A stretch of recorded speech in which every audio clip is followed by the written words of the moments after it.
Preposition का question number 51। Did you tell to your mother that you saw her friend at the theatre? क्या तुमने तुम्हारी mother को बताया था कि तुमने अपने फ्रेंड को थिएटर में देखा? ऐसा कौन बताता है भैया? अब देखो, इसमें एक वर्ब यूज हुई है, date is tell.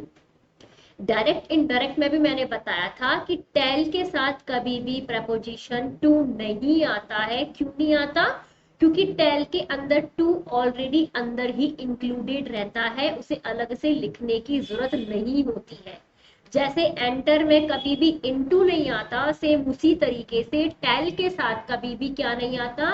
To preposition नहीं आता। ओनली टेल यूज करेंगे तो ऑप्शन नंबर ए में एरर हो जाएगी। Question number 52। The launch of the small electric car ये इलेक्ट्रिक है, will depend to the willingness of buyers to pay more for it। बिल्कुल सही बात है भाई। ये जो हम लॉन्च कर रहे हैं स्मॉल इलेक्ट्रिक कार, ये किस पे डिपेंड करती है? विलिंगनेस पे। किसकी?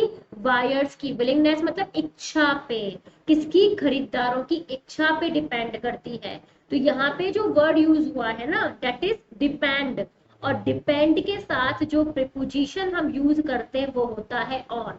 तो depend on the willingness of buyers होगा। तो डिपेंड टू, ये ऑप्शन नंबर एक गलत है। तो आपको जो लिखना है वो लिखना पड़ेगा डिपेंड ऑन। अब जाके सेंटेंस आपका बिल्कुल करेक्ट होगा। अब मूव करेंगे क्वेश्चन नंबर 53 पर।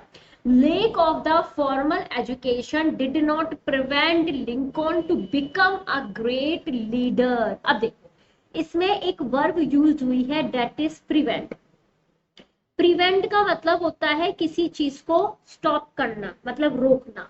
तो प्रिवेंट को याद कैसे करोगे? प्री का मतलब तो हो गया पहले, और वैन में साउंड आ रहा है वैन का। तो पहले वैन को रोका जाता है, इस तरीके से याद कर सकते हो। इंग्लिश में कैसे याद करोगे?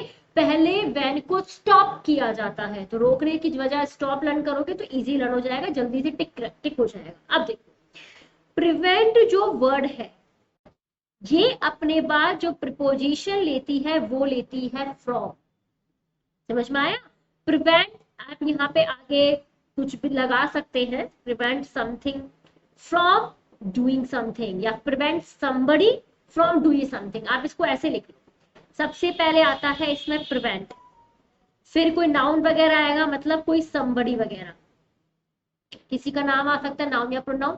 फिर आएगा आप लोगों का फ्रॉम, और फिर जो वर्ब आएगी वो उसकी कौन सी फॉर्म आएगी? I N G form. तो यहाँ पे जो क्वेश्चन में लिखा है प्रिवेंट है, यहाँ पे ये समबडी किसी व्यक्ति का नाम आ गया, लेकिन टू को हटा देंगे। टू की जगह हम क्या लगाएंगे? फ्रॉम। और बिकम का क्या लिख देंगे? बिकमिंग। अब सेंटेंस बिल्कुल सही। तो lack of formal education did not prevent Lincoln from becoming a great leader। तो इसमें जो एरर हो जाएगी, did not prevent के बाद आएगा from, तो to become, क्योंकि यहाँ पे आना चाहिए from becoming। अब ऑप्शन नंबर सी में एरर हो जाएगी। Question number 54। He has been reading this book dash 2 weeks। यहाँ पे क्या दे रखा है? टाइम। और टाइम से पहले हम क्या लगाते हैं? या तो सिंस लगाते हैं, या फॉर लगाते हैं, या फिर फ्रॉम लगाते हैं। फ्रॉम का यूज होता है कोई फ्यूचर के टाइम के लिए, भविष्य के लिए, मतलब फ्यूचर में। और सिंस का यूज होता है प्रेजेंट और पास्ट में। लेकिन सिंस या फॉर, इनका यूज होगा प्रेजेंट और पास्ट के टाइम में। लेकिन अगर क्वेश्चन फ्यूचर में है, या फ्यूचर का सेंस कर रहा है, सेंस डेवलप हो रहा है, तो फ्रॉम और फॉर का यूज करेंगे। ये मैंने प्रीवियस क्वेश्चन में भी क्लियर किया था। अब यहाँ देखो, सिंस का यूज होता है एक पर्टिकुलर पॉइंट ऑफ टाइम के लिए, मतलब उस टाइम का नाम दिया गया हो, जैसे जनवरी, फरवरी, मार्च, 1994, 95, 96, 2000, 2020, 30, 40, या फिर Sunday, Monday, Tuesday, morning, evening, afternoon. और अगर ऐसे दिया गया हो, जैसे पीरियड ऑफ टाइम का मतलब, पीरियड ऑफ टाइम के लिए हम क्या लगाते हैं? फॉर। जैसे 2 हफ्तों से, कौन से 2 हफ्ते? पता नहीं। 5 महीनों से, कौन से 5 महीने? पता नहीं। 10 दिनों से, कौन से 10 दिन? पता नहीं। तो पता नहीं वाला सेंस मतलब पीरियड ऑफ टाइम, तो उसके लिए हम क्या लगाते हैं? फॉर। तो फॉर 2 वीक्स हो जाए। तो answer option number C. Question number 55। The work must be finished dash the end of this month. इस महीने के अंत तक ये जो कार्य है ये जरूरी खत्म हो जाना चाहिए। तो यहाँ आएगा by the end of this month. तो by the end, of end for आएगा नहीं, फ्रॉम तो आ ही नहीं सकता, ऑफ भी आ नहीं सकता, फॉर आएगा नहीं, फ्रॉम नहीं आ सकता, क्या बचा बाय। तो बाय द एंड मतलब एंड तक, किस एंड तक, इस महीने के एंड तक। तो तक के लिए हम क्या लगाते हैं, बाय। और बाय का यूज हम किसी पर्सन के लिए भी यूज करते हैं, कब, जैसे मैंने कहा ये काम किया गया किसके द्वारा, बाय राम, राम के द्वारा, पैसिव वॉइस में कराया था ना, वैसे बाय राम, बाय सीमा, इस तरीके से। लेकिन बाय का यूज इस टाइम के सेंस में भी इस तरीके से यूज किया जा सकता है, तक के सेंस में। नेक्स्ट, ही लिव्स, वो रहता है कहाँ पे, बड़े से बंगलों में, नियर द लेक, जो लेक के नजदीक में है।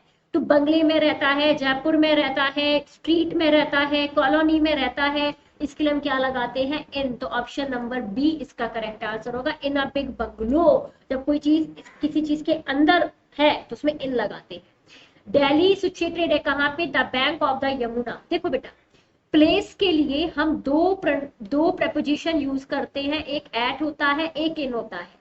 प्रीवियस क्वेश्चन में भी बताया था मैंने, अगर कोई प्लेस सिटी या सिटी से बड़ा है तो क्या लगाते हैं, इन।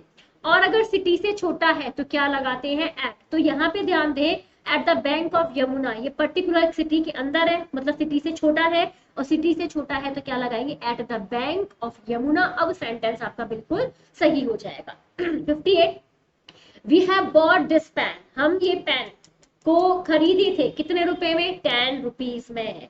तो जब भी इस तरीके से सेंटेंस आता है ये बताने के लिए कि कितने में खरीदा, तो उसके लिए हम क्या लगाते हैं, फॉर 10 रुपीज। तो फॉर का यूज हम के लिए भी सेंस करते हैं, जैसे फॉर यू, तुम्हारे लिए ये क्लासेस है, फॉर मी, मेरे लिए ये पेन है, राइट।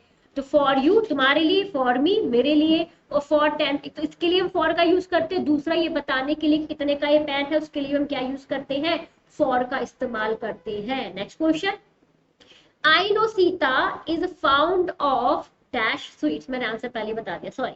आई नो मैं जानती हूँ, सीता इज फाउंड, फाउंड के साथ फिक्स होता है, प्रपोजिशन ऑफ आता है, क्योंकि फाउंड ऑफ का मतलब है कोई चीज का पसंद होना। फाउंड ऑफ स्वीट्स मतलब स्वीट्स की, उसको स्वीट्स बहुत पसंद है, ऐसे वाला फीलिंग आता है ना, बहुत ज्यादा पसंद है उसे स्वीट्स। तो फाउंड ऑफ इस तरीके से यूज करते हैं। तो फाउंड का यूज हमेशा ऑफ के साथ होता है। फाउंड ऑफ का मतलब प्यारा, पसंद, इस तरीके से सेंस में यूज किया जाता है। ही इज लुकिंग, ये देख रहा है क्या, एक जॉब। अब जॉब नहीं देख रहा, जॉब ढूंढ रहा है, और जॉब ढूंढने के लिए हम क्या लगाते हैं, लुकिंग फॉर। लुकिंग फॉर का मतलब है सर्च समथिंग, मतलब किसी चीज को खोजना। तो आप किस चीज को खोज रहे हैं, किस चीज को ढूंढ रहे हैं, I am looking for a, मैं एक जॉब के लिए देख रही हूँ, या जॉब को खोज रही हूँ, या जॉब को सर्च कर रही हूँ। तो लुकिंग फॉर्म एक फिक्स फ्रेज मान लो, आप चाहो तो प्रपोजिशन मान लो। देखो फ्रेजेस मानोगे तो लुक वाले फ्रेजेस में आपको मिल जाएंगे, जो कि मैंने क्लास ले ली है वो ले लेना। फ्रेज वाले में इडियम एंड फ्रेजेस है, इडियम्स अलग से पढ़ाए हुए हैं, फ्रेजेस अलग से पढ़ाए हुए हैं। और अगर आप प्रपोजिशन में ये चैप्टर पढ़ते, क्योंकि प्रपोजिशन में भी फिक्स्ड प्रपोजिशन आता है, तो लुकिंग फॉर का मतलब वहां ढूंढने से हो जाता है। समझ में आया। इस तरीके के लुक के साथ इनटू भी आता है, लुकिंग इनटू। जैसे मैंने कहा मैं इस मैटर में देखूंगी, या I will looking into this matter. तो इनटू का सेंस अलग होता है कि मैं इस मैटर में देखूंगी, है ना, इन्वेस्टिगेट करना, इस तरीके से जांच पड़ताल करना। लुकिंग फॉर सर्च करना, इस तरीके से। तो लुकिंग फॉर यूज होगा, तो ऑप्शन नंबर आपका लुकिंग फॉर सी हो जाएगा। Clear. Next question, question number 60,